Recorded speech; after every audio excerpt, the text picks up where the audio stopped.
começando a transmissão aqui. Começou aí? Está me ouvindo? Boa noite, gente. Tudo bem? A gente está abrindo aqui nossa terceira e última mesa do dia, né, nesse ciclo de atividades, né, sobre os desafios da educação básica na atualidade, Brasil e Uruguai em perspectiva. Nas outras mesas a gente teve a participação da professora Marina Bordoli, que está aqui do Uruguai conosco no Brasil, né? Heloísa, Marina foi da semana passada, Heloísa Bordoli, na mesa da tarde, mais cedo também tivemos outras companheiras, companheiros aqui, e a gente fecha essa mesa hoje de uma forma meio híbrida, né? Com pessoas aqui com a gente e também de forma online, também com a participação no YouTube, de pessoas que vão interagir conosco. Vou passar a palavra para o professor Zacarias Gama, que é o nosso mediador da mesa hoje, né? E depois para a professora Mônica Francisco. Tá? O nome da nossa mesa, última mesa agora, é Debate, Desenvolvimento e Política hoje, né? Pensando o campo da educação dentro dessas temáticas. Tá? Deixo com vocês, professor Zacarias, todos estão te ouvindo, tá? Assim que o senhor quiser apresentar a professora, a gente inicia. Boa noite. Está me ouvindo, Mônica? Está me ouvindo, Mariana? Estou ouvindo bem. Boa noite, professor Zacarias. Como vai? Boa noite a todos e todas. Mariana, boa noite, Verônica. Boa noite, Mônica. É um prazer aqui estar com vocês, dando prosseguimento aos trabalhos do PRODED, Programa de Desenvolvimento e Educação Teotônio dos Santos. Tem muito que coordenar uma tentativa de CAPES aprovar a nossa graduação estricto senso, que será um mestrado em educação. Mônica, o nosso debate hoje é desenvolvimento hoje, pensando a educação nesse contexto. E nós sabemos que as coisas estão difíceis, né? As forças reacionárias mundiais estão extremamente ativas e muito famintas, muito desejosas de liquidez sociais que nós conseguimos. Essas forças reacionárias, elas são a democracia, contrárias à multiétnica, contrário às imigrações, contrário a absolutamente tudo. É um momento muito difícil. Nós vimos recentemente a ascensão de um grupo reacionário no Brasil, um movimento que começou lá atrás, em 2013, derrubou uma presidente legitimamente eleita, assumiu o governo da forma mais retrógrada possível, em 2018, e conseguiu ainda nos governar até o presente, até 2022. Felizmente, as forças mais progressistas conseguiram eleitoralmente, apenas eleitoralmente, derrotar aqui no Brasil essas forças revolucionárias. Mas sabemos que elas continuam agindo assintosamente, com muito poder, com muito financiamento, em diversos países da Europa, em diversos países da nossa região, da América Latina. Nós temos sido convulsionados, temos Peru, Equador, né, servindo de laboratórios políticos para essas forças, Argentina correndo risco, Brasil, apesar de ter Lula na presidência, não estamos sossegados. E o Marcelo Bal, boa noite, Marcelo, como estás? Bien? ¿Te pasa bien? Boa noite. ¿Está me ouvindo bem? Sim, sim. Graças. E a situação também em Uruguai, sei que não está muito tranquila, né?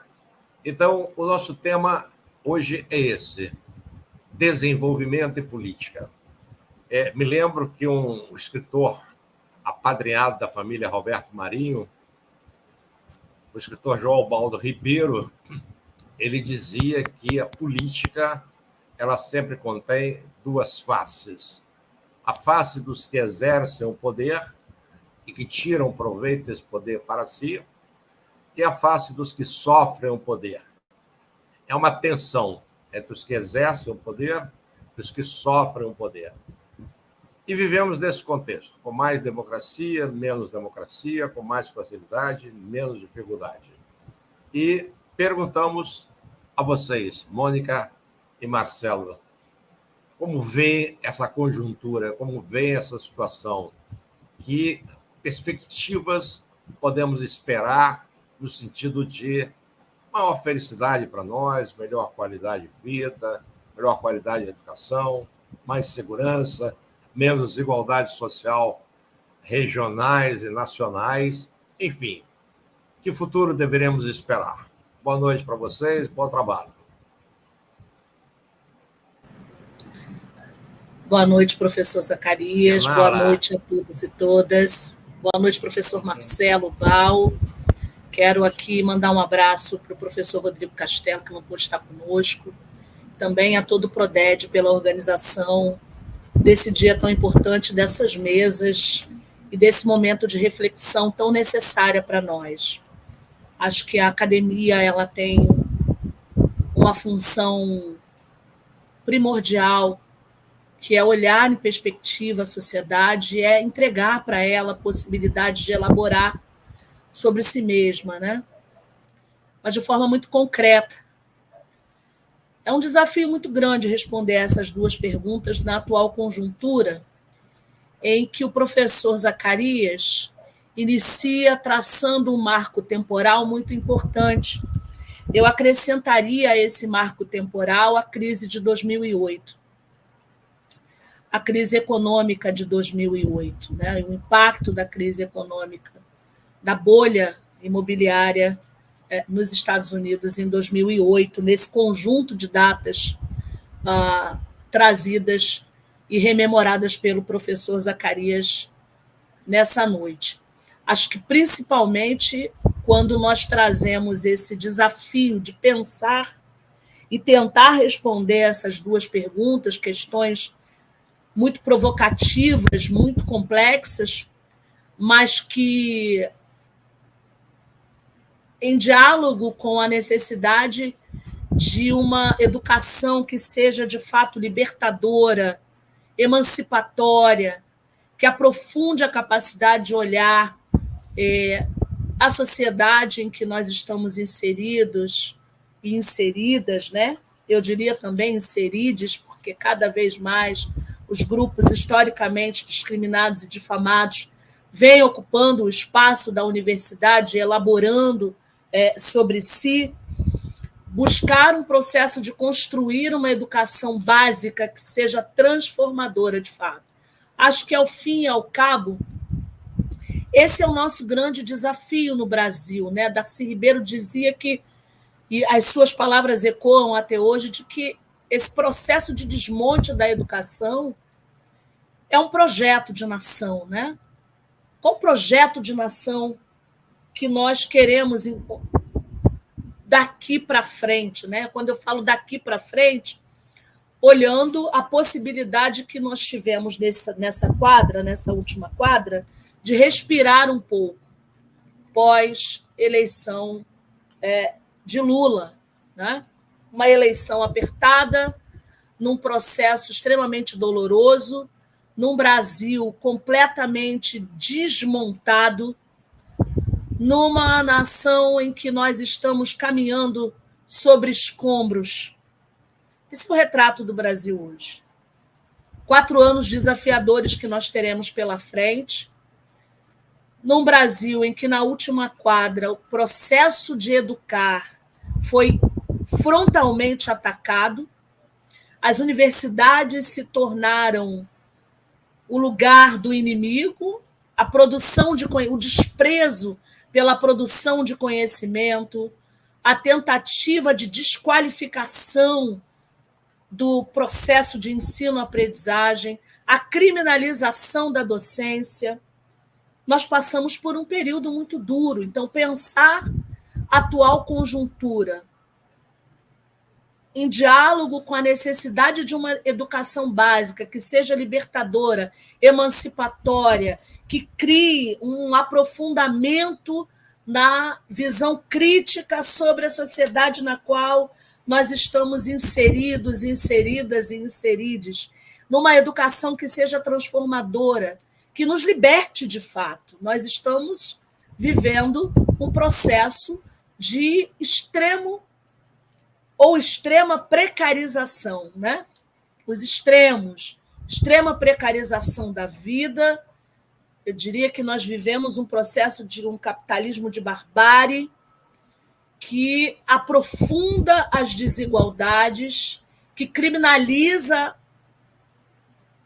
o processo de educar, que transforma o ato de educar, desqualifica o ato de educar, desqualifica a produção de conhecimento, em um momento em que os grupos, como eu disse aqui, historicamente difamados e discriminados, avançam na ocupação desse espaço. Isso acho que é um elemento importante. E esse processo vem gerando uma capacidade de leitura de sociedade e de visão de mundo a partir de si. E eu quero aqui fazer uma provocação, pensando nessa conjuntura de um país desmontado, de um país em que nós caminhamos sobre escombros, em um processo extremo de expropriação de direitos, de precarização extrema da vida, de uma alienação completa do mundo do trabalho. A classe trabalhadora no Brasil hoje é uberizada, é precarizada, é uma classe trabalhadora majoritariamente preta e com cara de mulher. Não é possível olhar hoje para a classe trabalhadora no Brasil sem interseccionalizá-la, sem olhar para as questões de gênero, raça e classe. Angela Davis, Sueli Carneiro, Neuza Santos Souza. Nós poderíamos falar acerca de diversas feministas negras intelectuais que nos pressionam e nos provocam a discutir, inclusive, o termo identitarismo. É impossível analisar a atual conjuntura sem também discutir esse conceito de identitarismo. A classe trabalhadora no Brasil, ela tem cor, ela tem classe, ela tem local de moradia, ela é interseccional. Isso nos traz um desafio ainda maior, numa economia globalizada, num processo que prioriza cada vez mais a acumulação, o rentismo. Hoje a classe trabalhadora globalizada, né, perde completamente a noção espacial do mundo do trabalho. Eu tenho um exemplo aqui do Google, por exemplo, que tem 70 mil funcionários no mundo, completamente descentralizados numa relação completamente expropriadora. Então, a noção do lugar do trabalho. Quando nós olhamos em perspectiva esse processo de 2 anos de pandemia, em que o lugar do trabalho passa a ser a casa, em que as relações do mundo do trabalho, do processo do cuidado, ele produz um aprofundamento das desigualdades, principalmente quando nós olhamos a situação das mulheres no mundo do trabalho, a ausência de processos legais, de marcos legais que organizem, por exemplo, a relação de trabalho uberizado, que vem aprofundando a ausência de perspectiva de futuro das juventudes na América Latina, principalmente as juventudes negras.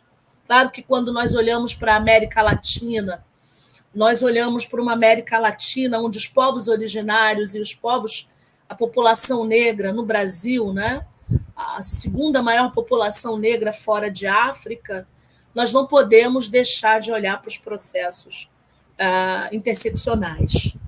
Pensar nessa atual conjuntura, que em 2008, 2013, 2016, 2018, com 2 marcos importantes Em abril, a prisão do presidente Lula, em março, a execução de Marielle, o processo de intervenção federal na segurança militar do Estado do Rio de Janeiro, com ênfase na cidade do Rio de Janeiro, uma capital que não perdeu a sua capitalidade, que é muito singular, que nessa capital detém o maior número de favelas do Brasil.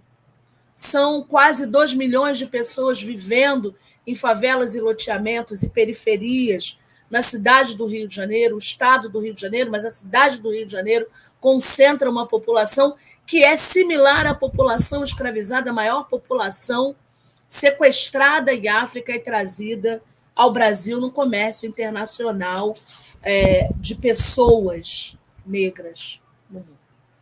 Mais de 300 anos de comércio internacional que se estendem num processo colonial predatório, que aprofunda a expropriação, as desigualdades, que aprofunda isso em corpos muito específicos que compõem a classe trabalhadora.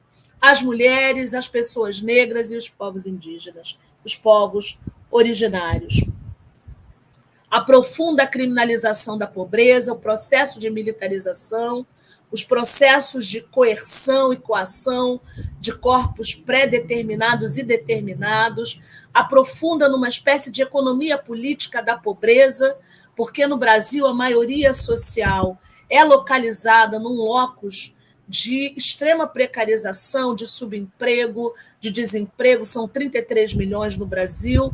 No estado do Rio de Janeiro, 10% dessa população desempregada vive aqui, e ela é majoritariamente feminina e negra e jovem, né?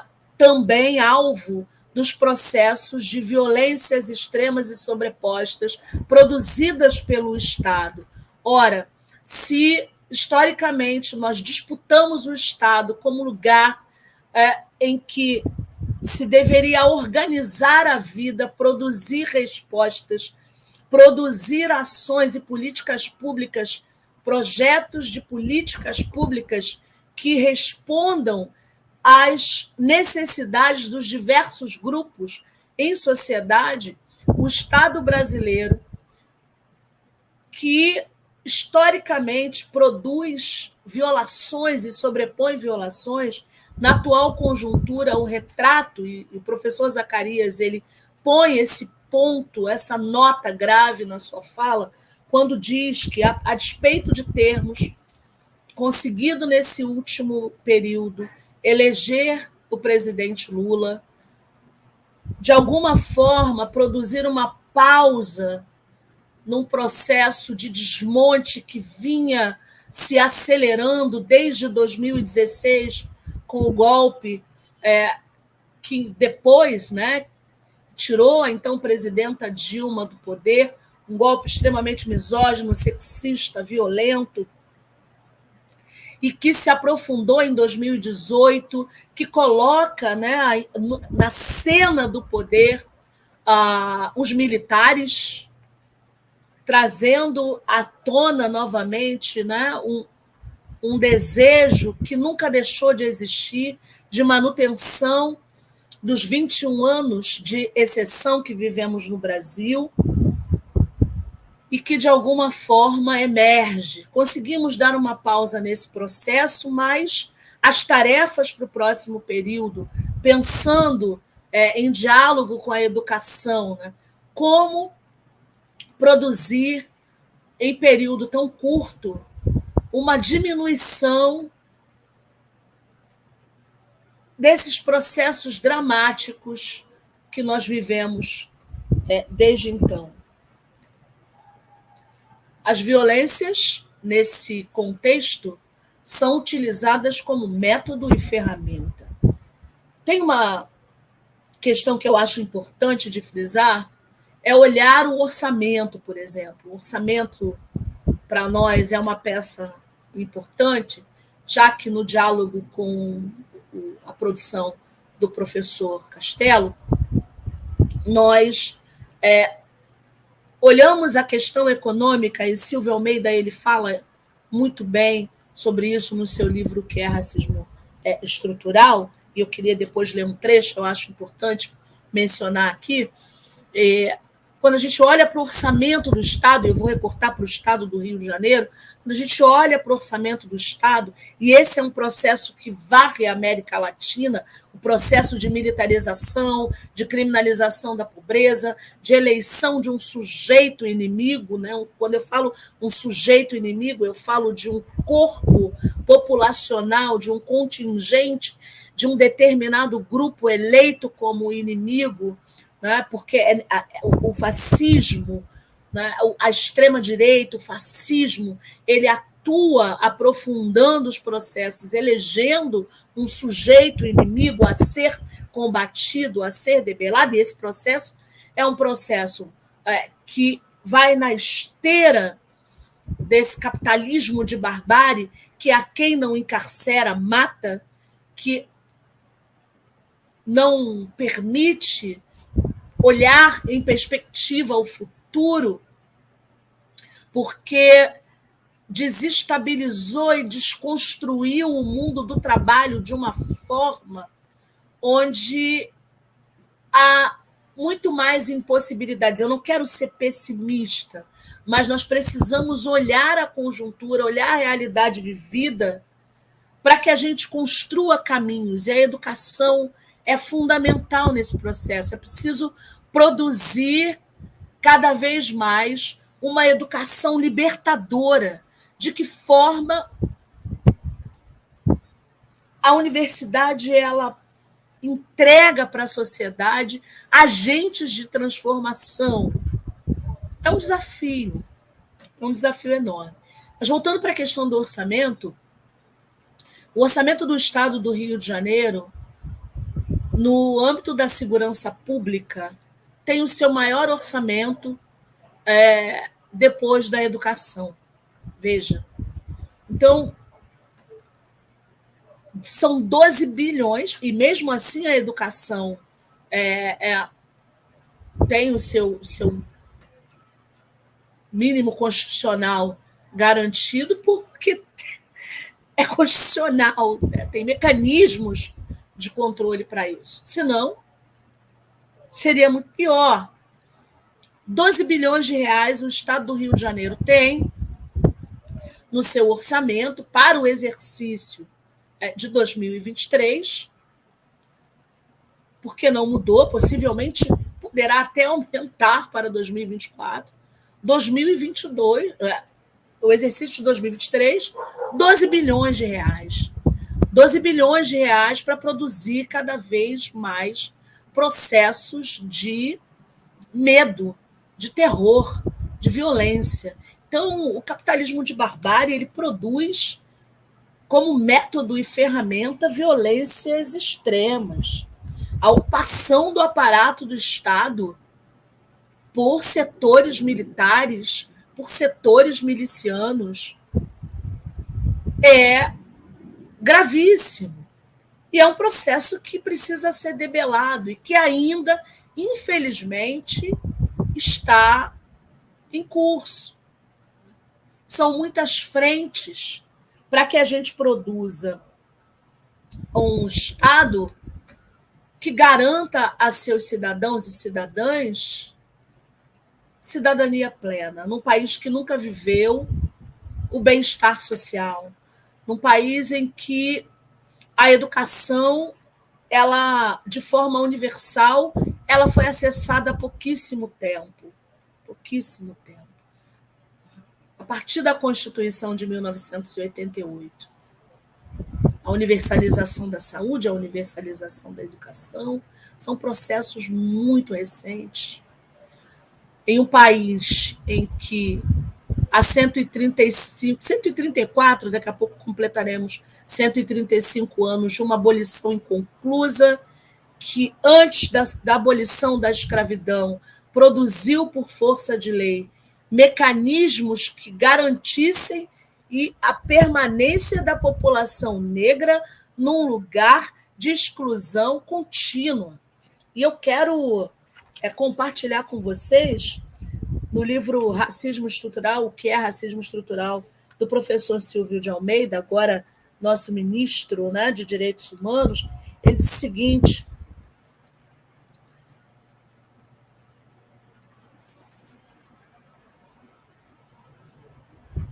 poder-se-ia dizer que o racismo normaliza a superexploração do trabalho, que consiste no pagamento de remuneração abaixo do valor necessário para a reprodução da força de trabalho e maior exploração física do trabalhador, o que pode ser exemplificado com o trabalhador e trabalhadora que não consegue com o salário sustentar a própria família ou faz com muita dificuldade.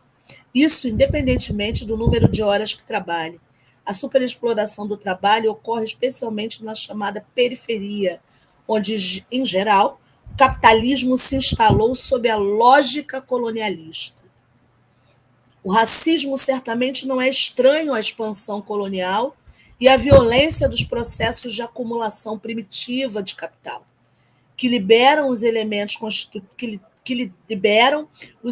constitutivos da sociedade capitalista.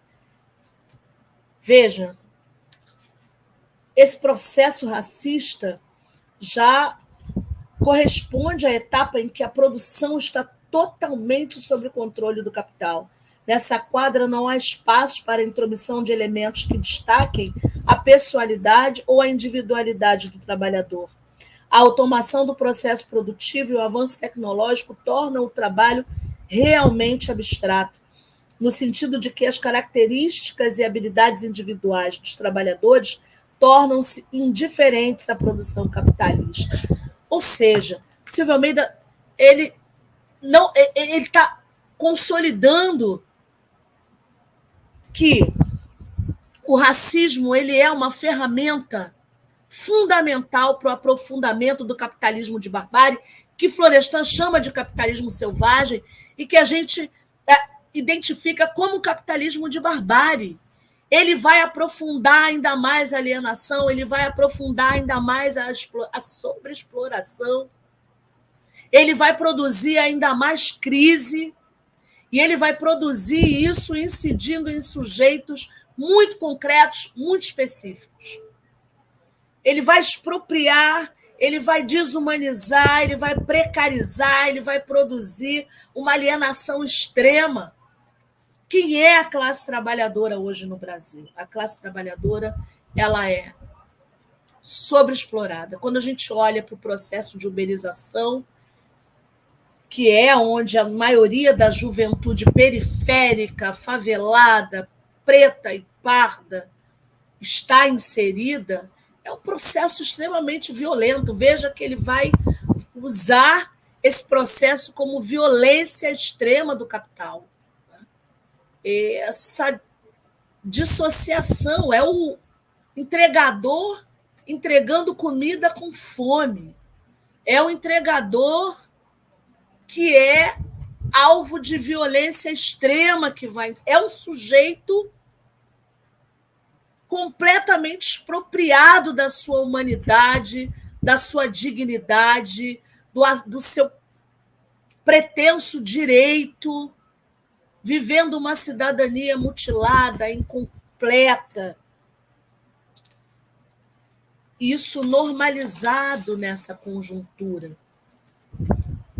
E é bem interessante porque todo o processo vivido, e o professor Rodrigo Castelo ele vai fazer essa provocação, né, sobre o que ele chama de ilusão do segundo governo Lula, porque o processo de consumo dessas pessoas, dessa classe trabalhadora que nós recortamos aqui, que nós identificamos aqui, que parte dos seus filhos acessa a universidade pela política, né, pela a única ação afirmativa que conseguiu caminhar nesse país, que foi a cota racial, né, o processo das cotas que produziram uma mudança no universo acadêmico, né, que introduziu a necessidade de olhar a realidade vivida em perspectiva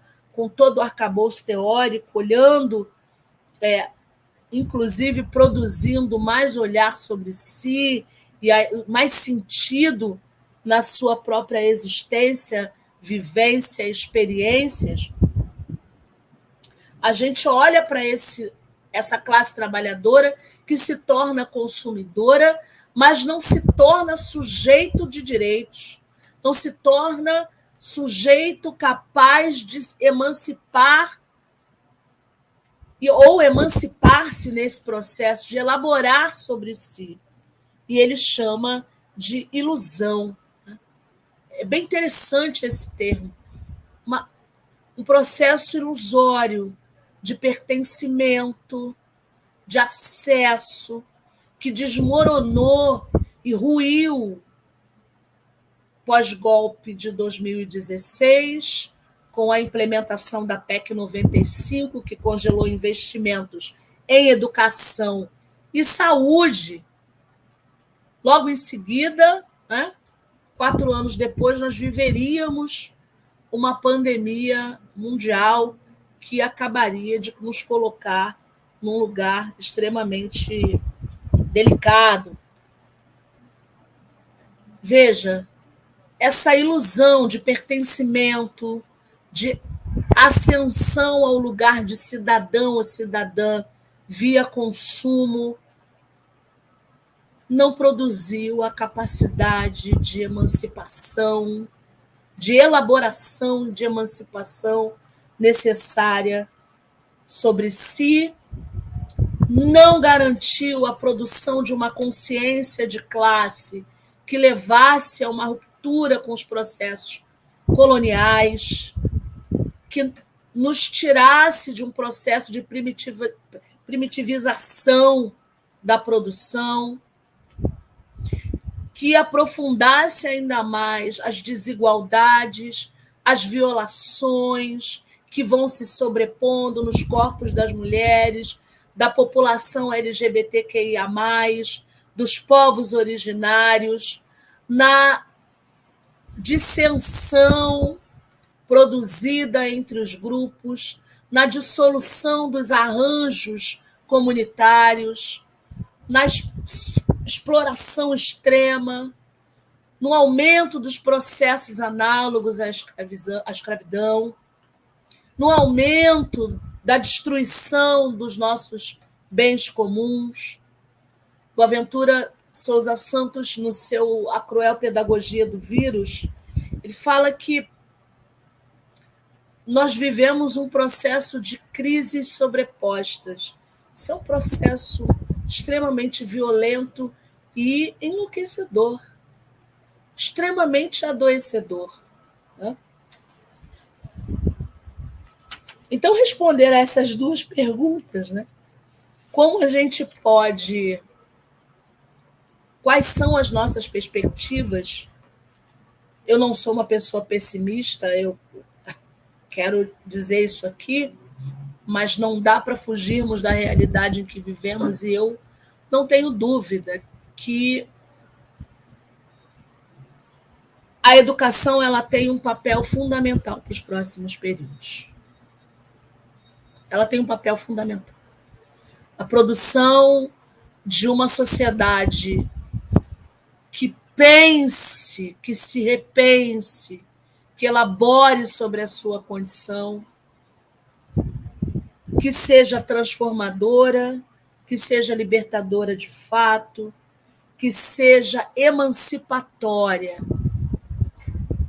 E não há sujeito mais revolucionário nesse processo do que os sujeitos historicamente discriminados.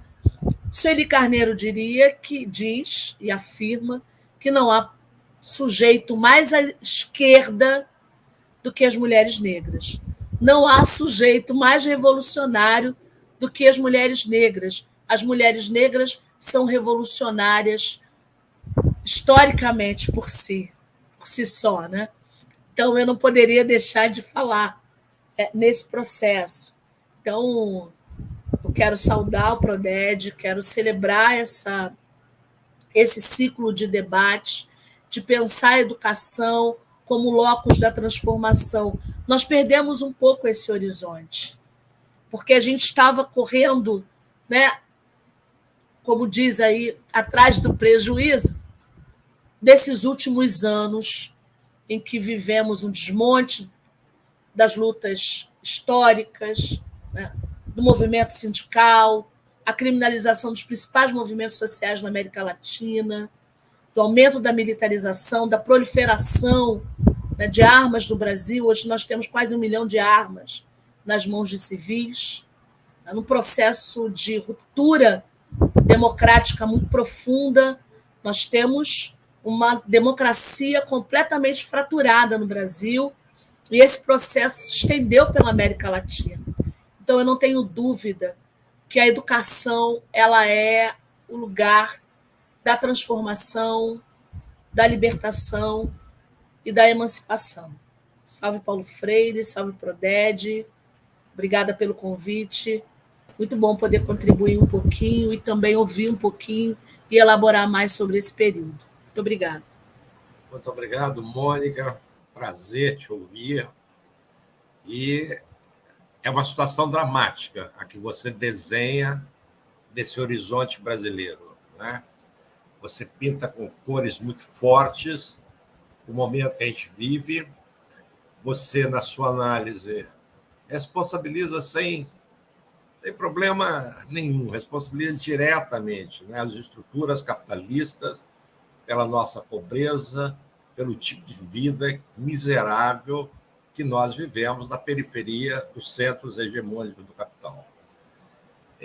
Algum tempo atrás, na minha juventude, a gente participava de movimentos estudantis, e eu participei de alguns ligados à Igreja, Teologia da Libertação, e eu me lembro que era muito importante, nas nossas reuniões, nós sempre tínhamos que usar uma metodologia da Igreja. Era um método simplificado em 3 palavras.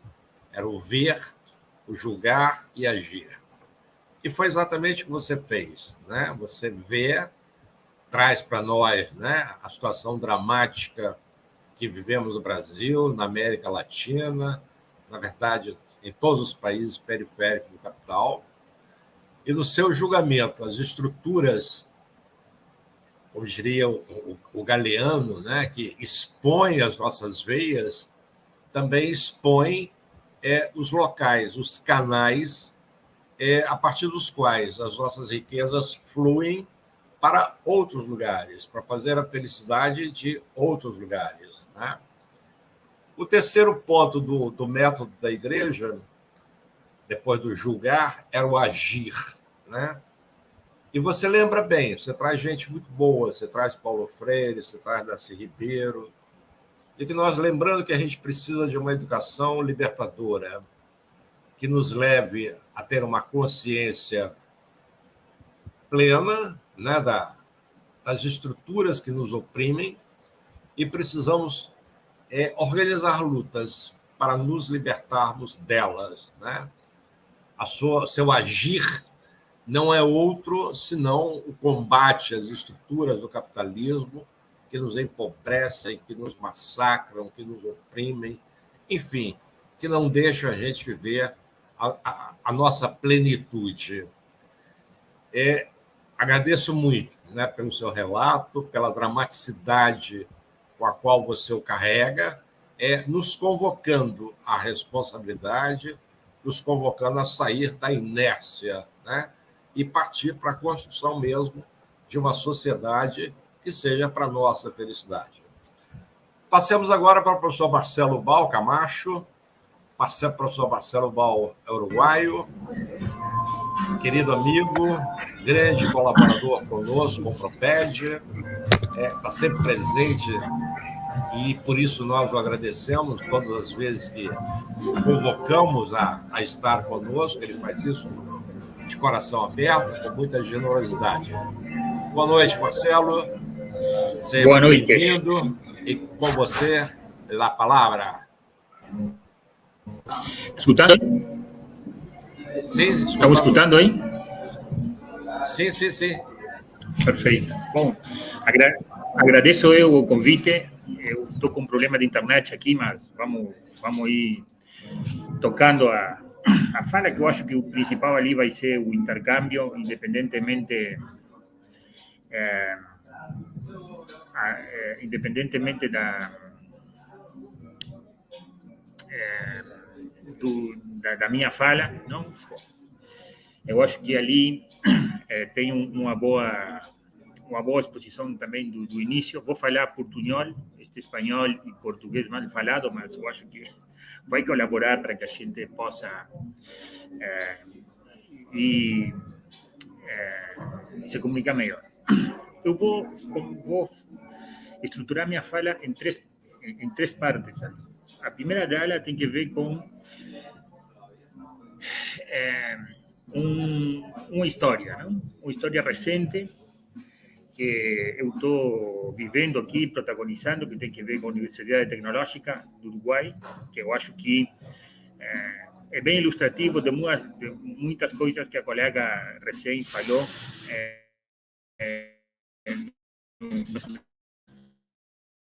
Um momento.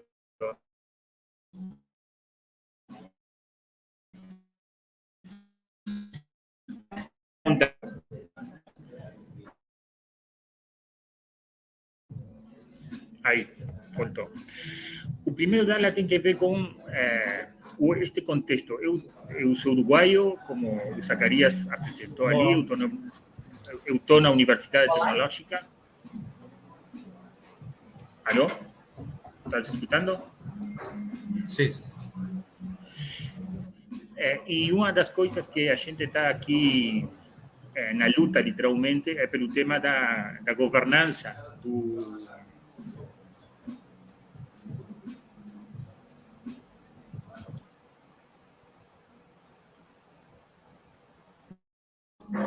Tem música de fundo aqui, estava tratando de melhorar aqui o que a gente viu com este governo que entrou recentemente, não?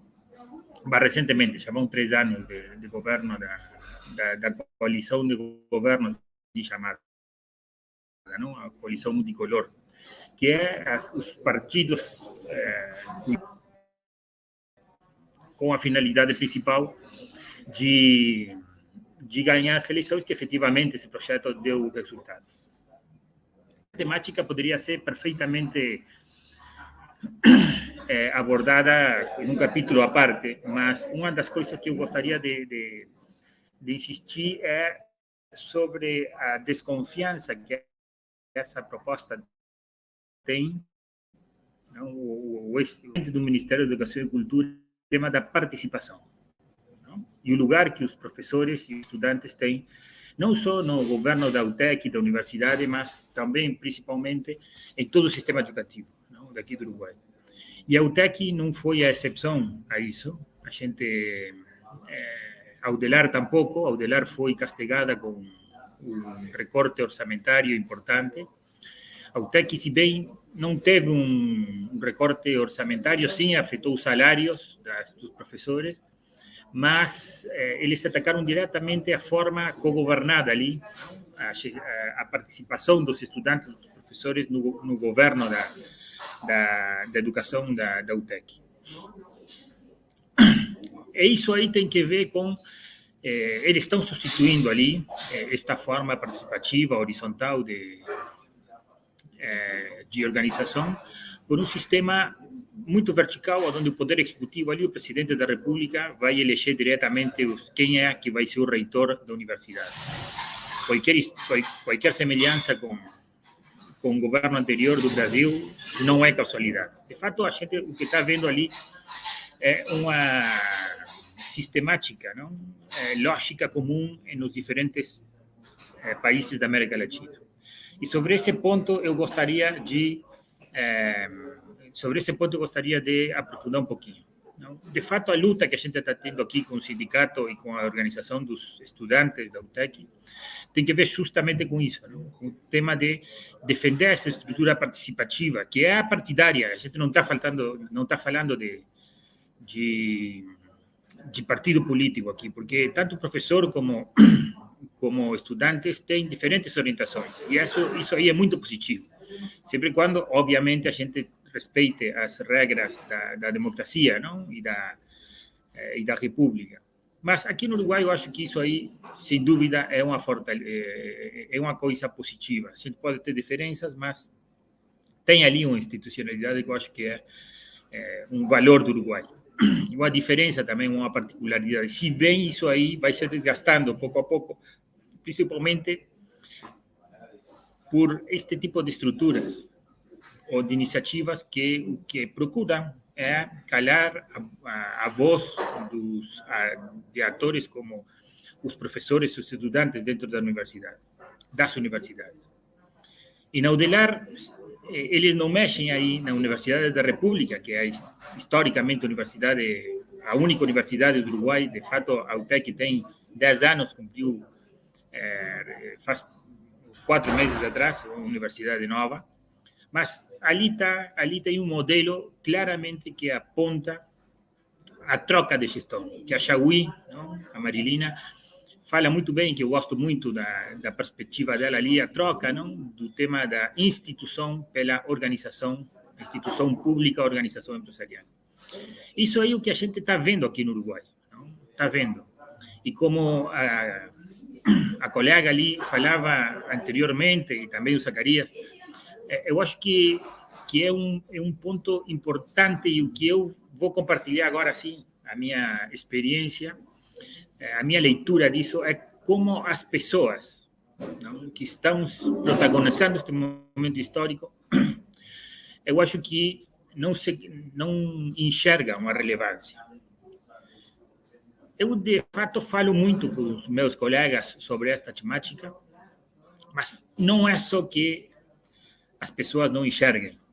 Tem uma companheira nossa, da diretiva do Situtec, do Sindicato de Trabalhadores do TEC, que tem uma frase que é muito boa, que diz: a gente se acostumou, como seria a tradução em português, privilégios, não? Privilégios, não sei se em português está esse termo. A gente substituiu os direitos por privilégios. Então, ali começam a aparecer uma série de incentivos de que, se tu aceita esta forma vertical, não participativa, menos democrática de governo, tu vai ter alguns privilégios.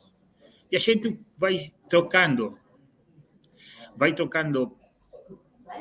lentamente os direitos pelos privilégios. E os privilégios têm a característica de ser para uns poucos e não para a totalidade. Não? Os direitos de todos, os privilégios são de uns poucos. Eu acho que, já pulando um pouco mais para a experiência geral da vida social, eu acho que a gente sempre está nessa dicotomia, na dicotomia do privilégio, da comodidade, de ficar tranquilo, total, capaz que a minha vida quizás não é tão boa, mas não é tão pior, e começa a ter essa insensibilidade com as pessoas, com o coletivo social, porque eu começo a me preocupar só por mim. Até aqui, a história, a minha reflexão sobre este fato, mas também eu gostaria de dar um pulinho mais na estrutura geral da sociedade e também das relações internacionais.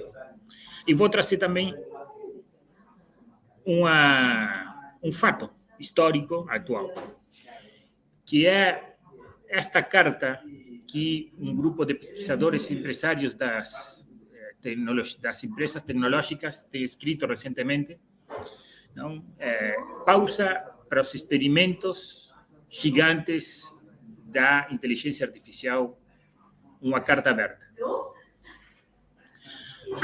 Eles ficam, grandes empresários das multinacionais estão ali, assinaram a nota. E a nota, eu invito para... Não vou aprofundar nem dar leitura nela, nem sequer de uma parte, simplesmente vou dar uma síntese do que eles falam ali. A gente precisa mais controle e a gente precisa mais participação do Estado. Quando eu li essa carta, fora de que fiquei apavorado, não? Pela afirmação dos grandes capitalistas do planeta, é impossível não conectar com a pandemia, que a gente já esqueceu que foi pandemia. o que significou os sistemas públicos, o que significou o SUS no Brasil, o que significou o FONASA, não? O sistema de saúde públicos aqui na Europa, não? O problema que teve os Estados Unidos pela grande massa privatizadora, o que está sofrendo a África ainda pela falta de vacinas. Enfim, qual é a conclusão que a gente chega? Já que a gente nesta estrutura, eu acho que já é um consenso geral. Eu acho que o chat GPT acaba botando ali até medo nos grandes empresários. A gente não pode deixar tudo livrado à lógica do mais forte. Porque na lógica do mais forte a gente vai acabar sucumbindo. Não? E a pergunta que a carta traz ali é muito boa. A gente quer um futuro onde as máquinas dominem as pessoas? Esse é o dilema que a gente está tendo hoje com o chat GPT. E com todos os chatbots que estão na volta, essa competência desenfrenada. O dilema que a gente tem é o seguinte, hoje. Se a gente deixa que as grandes multinacionais das tecnologias avancem, os efeitos sobre a humanidade vão ser devastadores. Simplesmente por uma variável. Vou trazer uma. Não? O desemprego massivo que isso aí pode trazer, somente as pessoas que trabalham em call centers ou em teletrabalho, não? Tudo isso pode ser devastador, porque a estrutura do Ocidente, também do planeta inteiro, segue sendo ali no trabalho como um ponto importante de supervivência, também de distribuição da riqueza. Então, eles já enxergaram os problemas que, de fato, a gente pode ter dessa carreira ilimitada, vamos falar, ou incontrolada. Não ilimitada, incontrolada, simplesmente basada na competência do mercado. Mas eu acho que isso a gente pode levar a todas as áreas. Também a gente tem que reconhecer que a presença também tem sistema no planeta, não? A China é um exemplo claro, que a presença dos países árabes, não? Aqueles países que não são democráticos, uma presença hegemônica e opressora do Estado tampouco é uma boa fórmula. Mas a gente está no Ocidente hoje nas antípodas disso, não? Onde a presença do Estado, do Estado não como organização, sino o Estado como aquilo que é de todos nós, do Estado como público. A gente tem que reconhecer que fora da individualidade e do interesse particular, a gente tem que ter uma preocupação central pelo interesse coletivo. E com isto vou fechando.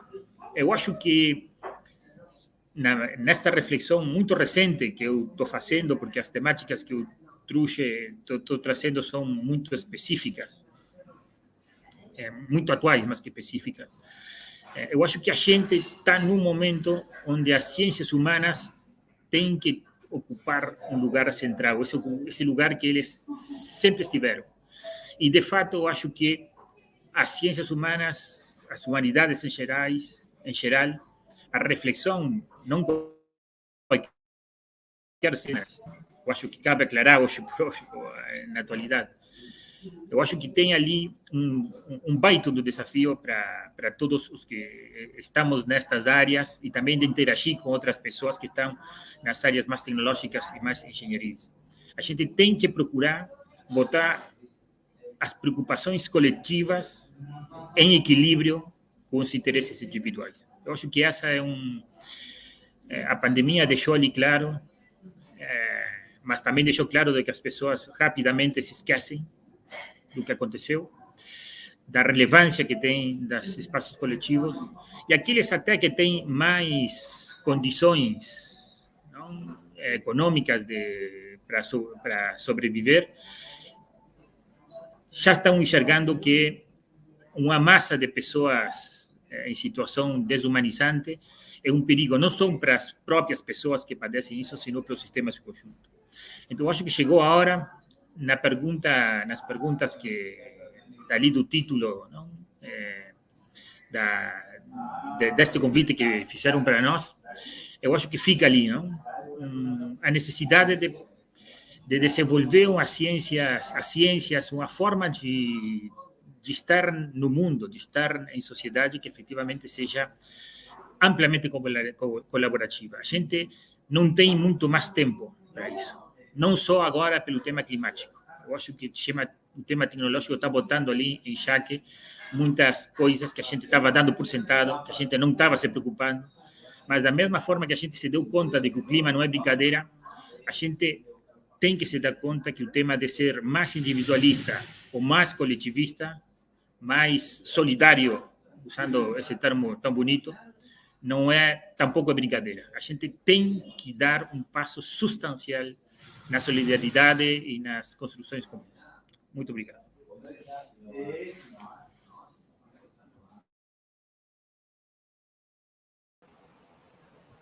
Obrigado, Marcelo. Sua fala é primorosa. Da mesma maneira que eu fiz com relação à Mônica, eu vou ousar fazer também com relação à sua fala, né? Seguindo o velho método da teologia da libertação, método de análise, de crítica e de ação. No primeiro momento, você nos traz uma questão extremamente complexa, o fim dos direitos e a vigência dos privilégios. De fato, se nós estamos na transição da instituição para a organização, essa organização ela não trabalha com direitos, ela trabalha com privilégios, e privilégios que são acumulados a partir do mérito pessoal, a partir de todo um processo de meritocracia, né?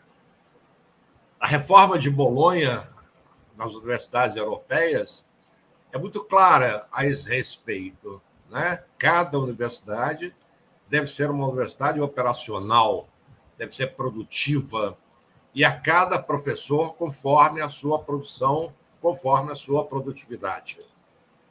Eu conversava com alguns colegas na Europa, quando eu fiz lá o meu pós-doutorado, eles me diziam claramente: Zacarias, estamos sendo escorraçados porque nós, né, embora na nossa maturidade intelectual, nós não temos mais a capacidade, nem tampouco a coragem de nos empenharmos no ensino, na pesquisa, na administração. Não temos mais condição de concorrer com essa garotada que consegue engordar, né, os seus currículos a partir de produções com as quais nós não concordamos, né, porque elas desvirtuam o próprio sentido da universidade. Essa é uma questão muito séria que a gente está vivendo, e você traz na segunda parte da sua fala a ciência como força produtiva do capital, né? Não é uma ciência para promover a nossa qualidade de vida, né? É para, cada vez mais, realizar processos de acumulação, né? É uma ciência também pautada pela meritocracia e que, por isso mesmo, é uma ciência negadora de direitos. Então, quanto mais, né, houver produtividade, um tanto melhor para esse mundo novo que se avizinha, que vem sendo construído por aí. Parece que não vamos evitar a automação, o que é uma pena, né? Eu gosto muito de filmes de ficção e vejo cada vez mais, né, que os filmes de ficção vêm fazendo ensaios a respeito de um mundo robotizado, o que é uma lástima dos próprios diretores, dos próprios roteiristas de cinema. Porque se eu me apego às falas do velho Marx, né, e eu gosto muito de tudo que ele escreveu, embora tenha algumas críticas, algumas ressalvas, o Marx apostava no desenvolvimento das forças produtivas do capitalismo. Ele era muito claro: só alcançaremos, né, uma sociedade socialista na sua plenitude com o desenvolvimento das forças capitalistas, das forças produtivas. Porque, ao contrário do que muita gente pensa, né, socialismo não é uma sociedade de pobres e de pobreza. Não, socialismo é uma sociedade de riqueza. Se trata de distribuir a riqueza e não distribuir, né, a ausência dessa riqueza. As pessoas criticam muito Cuba, né, É uma sociedade pobre, é uma sociedade miserável, os automóveis de Cuba têm 40, 50 ou até mais anos de idade, mas não veem que Cuba sofre um bloqueio, né, que asfixia a sociedade da ilha, que impede o seu desenvolvimento maior, né? Isso é uma lástima. Mas, sem dúvida nenhuma, quando Marx diz que é necessário o desenvolvimento das forças produtivas do capital, eu me apego a ele. Eu gosto. E eu gosto de pensar a automação da sociedade numa perspectiva marxista. A automação para me liberar do trabalho humilhante, do trabalho escorchante, para que eu possa realizar o meu crescimento espiritual. Marx, em diversas passagens, ele é muito claro, né? O homem, né, como animal biológico, tem como primeira missão a sua própria sobrevivência material. Por isso ele deve trabalhar, por isso ele deve ter calos na mão. Mas esse mesmo homem também tem compromisso com a reprodução da sua espécie. Ele terá que, né, produzir herdeiros, deixar herdeiros. E, num terceiro momento, Marx diz, nós temos que ser poetas. Nós precisamos ser poetas no sentido de nos elevarmos espiritualmente. Todos os socialistas utópicos, né, usaram recursos para chegar nesse momento de crescimento espiritual da sociedade. A automação, a ciência, poderia nos levar a esse estágio, a um estágio em que nós desenvolveríamos a nossa capacidade humana. Nós já a desenvolvemos nas relações sociais que criamos. É nelas que nós, cada vez mais, nos humanizamos. Mas precisamos superar essa humanização quase que animal, né, para a nossa superioridade espiritual. Eu não posso, de maneira nenhuma, pensar da mesma maneira que pensava uma pessoa, sei lá, há 400, 500 anos atrás. Eu preciso ser superior a ela, eu tenho que ter um outro entendimento do mundo, eu tenho que ter uma concepção de mundo mais elástica, mais fraterna, né? mais igual, mais justa, mais colaborativa. Aliás, não se fala nessa sociedade nem nesse trabalho, nessa forma de trabalho que a gente vem desenvolvendo, mas sim um trabalho colaborativo, né? Um trabalho associado como condição de nem termos mais um trabalho assalariado. Todos nós nos associaríamos, né, conforme as nossas necessidades, para a produção e atendimento às demandas sociais. Mas parece que os nossos próprios cientistas, que olham, né, com olhos de deboche, com olhos de desprezo às ciências humanas, né, eles estão cada vez mais sendo pragmáticos no seu desenvolvimento. Lamentavelmente, sem a humanização da ciência, que para mim é uma das coisas mais fundamentais, será muito possível ter engenheiros que constroem torres aí de 300 metros de altura e elas despencam, né, em 5 minutos, porque eles pensaram na produtividade, no maior lucro, mas não pensaram na garantia, na segurança à vida das pessoas que vão habitar aquela torre, né? As pessoas constroem pontes sem nenhuma humanidade e essas pontes desabam.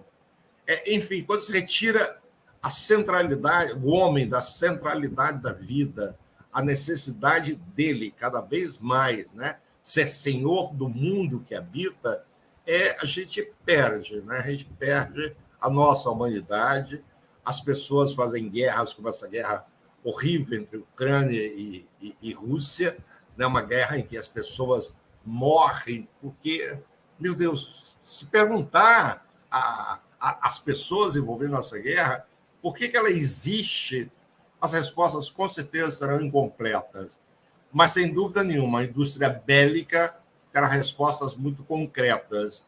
Ou as guerras precisam ser feitas, ou eu vou ter crise de produção, eu vou ter crise de emprego, eu vou ter crise disso, crise daquilo. É lamentável. Eu gostaria muito, né, que desse século 2021, desse século XXI que se inaugura, estamos aí nas suas primeiras décadas, ele apontasse uma vida melhor do que a que a gente teve até o século XX.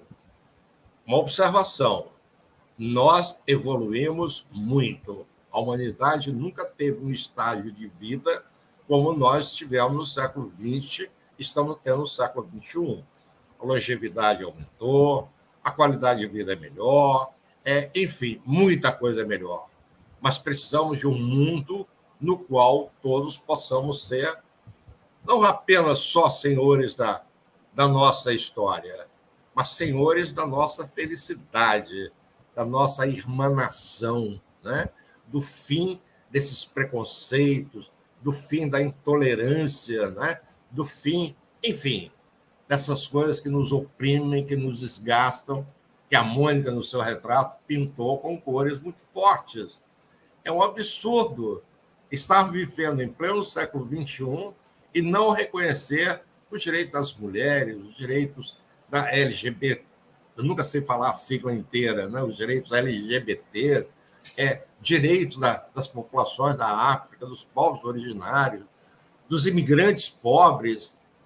Eu acho lamentável isso, mas precisamos estar atentos, não podemos baixar a guarda e refletir, debatermos condições de ter um mundo muito melhor. Eu, por exemplo, estou tentando organizar um grupo de intelectuais e a gente possa pensar um projeto para o Brasil. Não gostaria mais de um projeto que nos levasse a ser igual à França, igual à Inglaterra, igual aos Estados Unidos. Eu quero um Brasil nosso. Um Brasil em que as nossas riquezas serão para todos nós, indistintamente da nossa cor, do nosso sexo, da nossa religião. Falou-se, a própria Mônica falou em orçamento. O meu querido amigo, né, colega de laboratório de políticas públicas, o Emir Sader, recentemente, a questão de 2 semanas, publicou um artigo lindo, maravilhoso, que deveria ser lido em todas as escolas, em todas as reuniões de 3 ou 4 pessoas, e entender como é que o capital rentista nos sangra diariamente. Esse capital rentista que está brigando aí em favor de uma taxa de juros a 13,5% ao ano, que é um absurdo, quando nós não temos dinheiro para comer direito, para viver direito, nós não podemos comprar porque os juros são altos, e essa gente manda para fora do Brasil 30% da nossa renda, 30% do PIB. Se eu somar os 30% do PIB ao pagamento do serviço da dívida externa brasileira, que é um negócio absurdo, eu vou a mais de 60% que a gente produz por ano. Se eu pensar ainda na simples evasão de divisa que as empresas multinacionais promovem aqui dentro do Brasil, nós chegamos a 70% do que a gente produz sendo tirado, sendo levado para o estrangeiro para fazer a felicidade do europeu, do francês, do espanhol, do inglês, do americano, enquanto que vemos, né, compatriotas, conterrâneos nossos, pegando osso no lixo para fazer uma sopa, porque não tem dinheiro para comprar comida. Não, está definitivamente errado. Nós não podemos continuar pensando no Brasil dessa forma, muito menos num mundo, entende, em que as pessoas, ao fugirem de uma guerra, não são aceitas em outro país, que morrem, sabe, na travessia de um mar. Não, isso absolutamente não faz parte da humanidade. É uma humanidade do capital. Não tem pátria, que não tem cheiro, que não tem amor, não tem absolutamente nada a não ser o desejo de acumulação. Mônica, você quer acrescentar alguma coisa? Marcelo, por favor. Eu só quero agradecer mais uma vez, professor Zacarias. Eu fiquei muito emocionada até com a sua fala agora e parabenizá-lo por esse projeto tão importante. Acho que nós carecemos há muito tempo de um projeto para o Brasil. e acho que a gente carece de um projeto de nação. Nós precisamos reconduzir a nossa sociedade a pensar um projeto de nação. Projeto de nação que nós tínhamos até aqui ruiu. Ele não nos serve mais. Ele não nos cabe mais. O projeto de nação que nós tínhamos não nos cabe mais. E acredito que um projeto de nação futuro, tenho certeza disso, precisa, como nos orienta Ailton Krenak, antropólogo indígena, uma das figuras que tem sido uma das vozes mais importantes em pensar o bem-viver, que o bem-viver seja pensado a partir dos territórios, das pessoas que lá vivem, que ressignificam os seus espaços, ressignificam as suas formas de ser e estar no mundo, né? Então, eu quero parabenizá-lo por esse projeto, por essa iniciativa fundamental. Assim. Eu quero muito estar próxima e ter notícia desse projeto de futuro, porque pensar um projeto do Brasil é pensar um projeto de futuro, olhando a nossa atual conjuntura, mas reimaginando o futuro. É isso que o Krenak está nos chamando a fazer. Adiar o fim do mundo é reimaginar o futuro. É pensar que o futuro é ancestral, então é impossível pensar futuro para o Brasil sem pensar nos povos originários, na população negra sequestrada em África e trazida para esse continente, para esse país.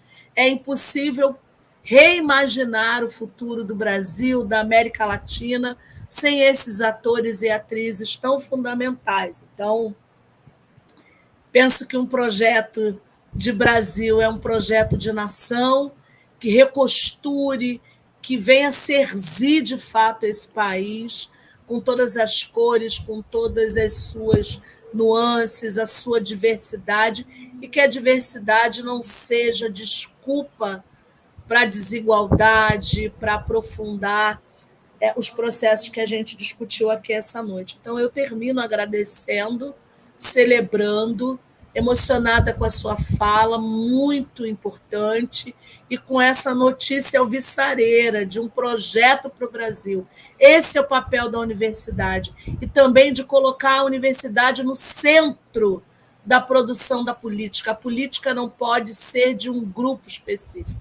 A política ela precisa ser feita por todos os setores que constituem a nossa sociedade. Então, ouvir da universidade, de um centro de produção de conhecimento, que nós estamos gestando e construindo, já botei até o nós, hein?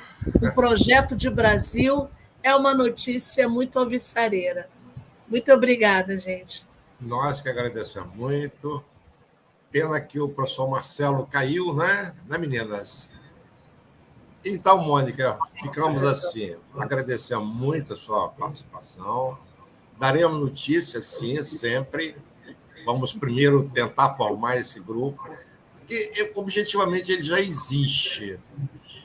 Nós conseguimos criar, antes da pandemia, um grupo forte, um grupo muito forte. Fizemos a inauguração do grupo numa reunião fantasticamente linda no MEC, formulamos as atas, etc. Mas veio a pandemia e a gente não evoluiu. A gente quer, sim, um novo projeto Brasil, a gente quer um novo projeto civilizatório, porque não é só o Brasil que está dando errado, a nossa civilização também não está dando certo. Os alunos estão matando professores e colegas na sala de aula, essa sociedade está com ódio à flor da pele, e nós não somos assim. Então, vamos tentar, né? Vamos nos esforçar para juntar pessoas, sangue bom, né? Para que a gente possa fazer essa virada aí. Verônica Pessoa, Verônica e Mariana. Pois é, Mariana Alves. Muito obrigado pelo trabalho aí de retaguarda. Muito obrigado. Vocês são maravilhosas, lindas, tá? Só um instante. Beijo para todos e muito boa noite. Está me ouvindo? Estou te ouvindo. como nas outras mesas a gente abriu, caso alguém que esteja aqui presencialmente ou no chat quisesse fazer alguma intervenção, então a gente Perfeito. pode tomar mais um pouquinho de tempo de vocês. Claro. Alguém intervenção, falar, comentar? Não? Não? Então eu gostaria de falar, porque eu sempre mas sobre o Brasil Voltar, o mapa da fome, e que vocês falaram, né, brilhantemente. Por um lado, temos pessoas catando e usando de ossos e de restos para se alimentar. Por outro lado, quando o auxílio, né, o auxílio não Brasil. emergencial. Emergencial. No auxílio emergencial, as famílias passam a receber essa assistência e os preços no supermercado disparam. E a justificativa do governo federal, naquele desgoverno, foi porque pessoas que nunca tiveram acesso a esses insumos agora têm. Então, é a lógica do mercado, oferta e procura. Eu não consigo naturalizar como este governo fez, o antigo governo Bolsonaro fez, não consigo naturalizar a fome e dizer que porque pessoas agora estão comprando, aumenta-se o preço por causa de uma lógica de mercado. A vida humana, a vida do planeta não pode seguir uma lógica de mercado. Isso é construído socialmente, não podemos naturalizar. Então, pensei numa frase, gostaria só de registrar aqui, vou deixar para vocês fazerem as falas finais, que de cada um segundo suas possibilidades e a cada um conforme as suas necessidades. Muito obrigada por vocês estarem aqui Professora, hoje. Infelizmente, o Mônica, caiu. quer comentar?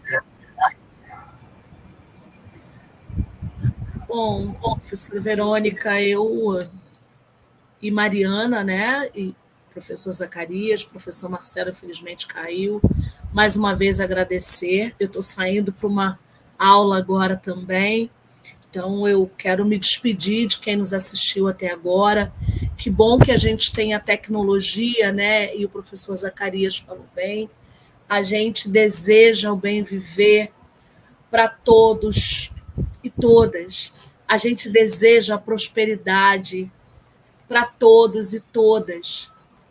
A gente deseja que o novo marco civilizatório que organize a nossa vida nesse planeta, que teve toda a sua e todas as suas riquezas exauridas, né?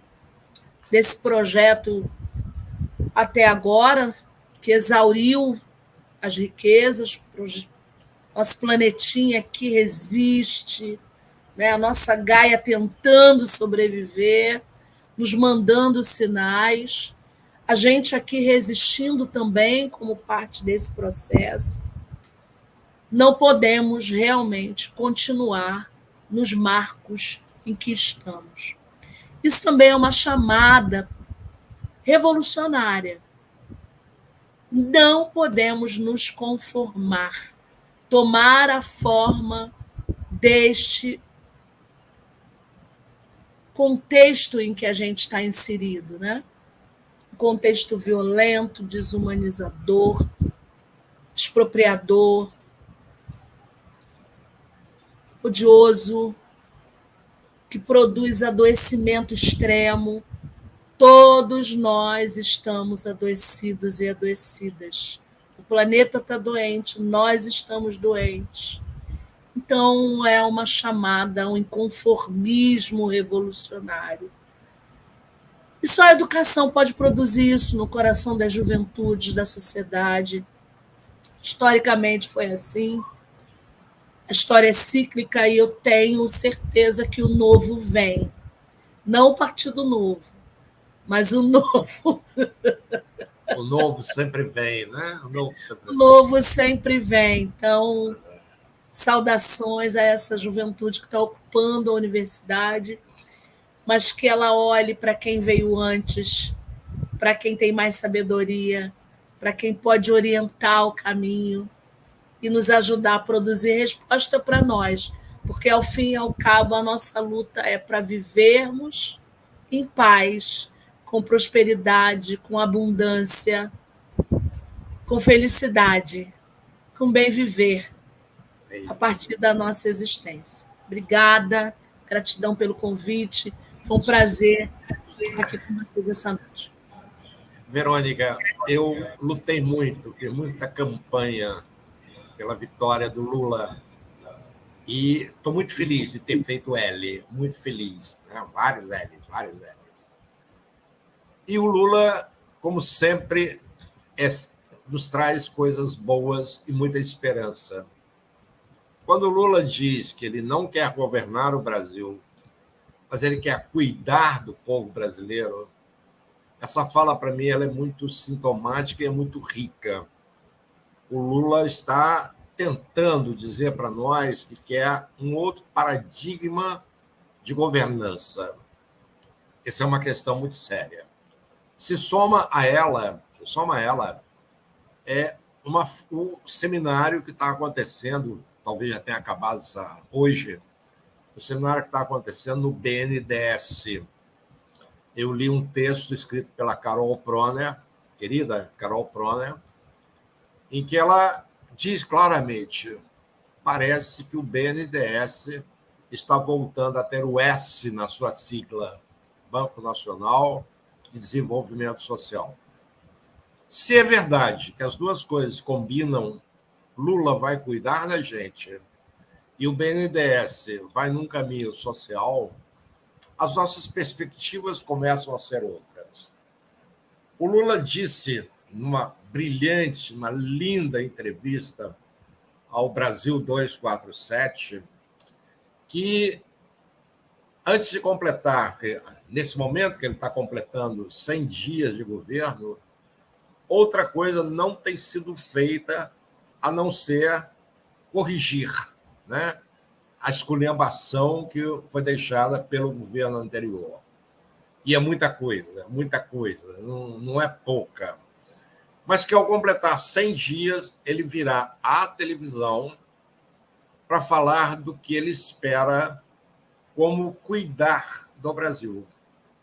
Se vocês olharem os jornais de hoje, não esses jornais golpistas, mas lá nas letrinhas, nas próprias letrinhas miúdas que eles trazem, eles dizem que o Lula teve uma reunião muito importante hoje para finalizar a sua proposta de projeto de aceleração do crescimento, com já a destinação de alguns bilhões para retomar isso aí.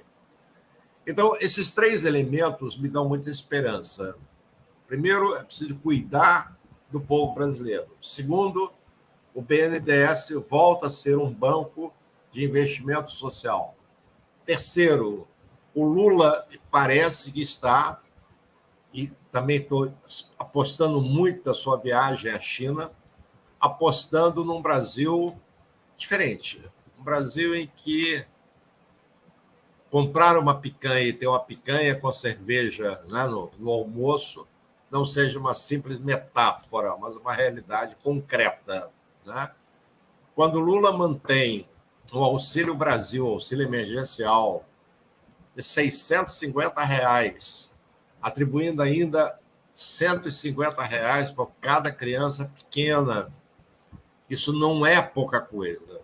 Quem acompanhou o Bolsa Família, como eu, sabe o quanto isso foi importante para a mudança da qualidade de vida das pessoas. É lamentável que as pessoas rodem pouco pelo Brasil. As pessoas fiquem nas capitais, nas áreas mais bonitas das capitais, e não andam pelo Brasil interior. Eu ando muito. Eu conheço esse país quase todo. Dos 27 estados, eu conheço pelo menos 23, várias idas e vindas, e fico muito feliz. Não vi mais, recentemente, comunidades populares de papelão, de madeira, de zinco. As casinhas são de alvenarias desde o segundo mandato do Lula. Imagina agora, com R$650, né, para quase 30 milhões de pessoas, nós vamos começar a construir uma outra realidade. Se com Bolsa Família, né, a gravidez na adolescência diminuiu, se melhorou a permanência nas escolas, se melhorou tudo, eu fico imaginando com R$650 por mês. Ou seja, o Lula precisa muito do nosso apoio, nós não podemos esmorecer, não podemos, temos que continuar na nossa luta, se preciso for, temos de ir para a rua para nos opormos de forma vibrante a essa massa ignara, né, que assumiu o poder em 2018, para defendermos o Brasil que a gente quer. Eu já convoco vocês três lindas mulheres, a estar nessa luta aí para a gente construir o Brasil que a gente quer, construir a civilização brasileira que a gente quer. Beijos para todas. Até um próximo encontro. Obrigada, gente. Para vocês. Obrigada. Até a próxima. Até a próxima. Vamos juntos.